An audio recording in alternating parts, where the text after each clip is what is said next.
usapin ang kaso ni FPRRD kundi ang kanyang nationality.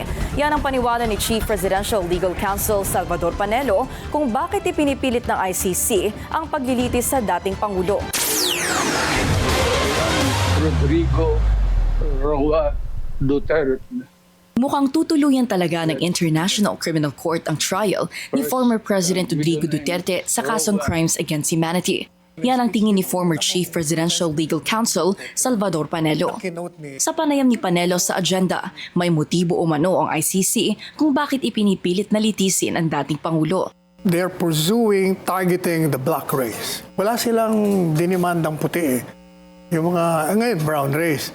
At saka isa pa, yung mga nagsusuporta sa kanila, may mga umaklas na. And America, the biggest contributor, tinanggal na yung kanilang ayuda. Nasabi raw ito ni Panelo dahil kung ebidensya lang naman ang pagbabasehan, walang korte raw ang papayag na ituloy ang kaso na anyay base lang sa spekulasyon at sabi-sabi. Kabilang na ang retorika ni FPRRD na kasama sa inilatag na types of evidence na ginagamit ng ICC para litisin kung responsable ba si FPRRD sa krimen. Kabilang dito ang public speeches and statements ng dating Pangulo maging ang official transcript ng Presidential Communications Operations Office.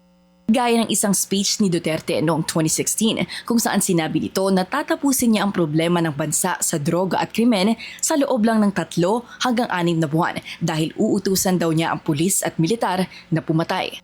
Samantala, ang matagal ng contention ng Duterte supporters, ang jurisdiction ng International Court sa kaso, ipinilit lang daw dahil gustong manatiling relevant ng ICC ayon kay Panelo.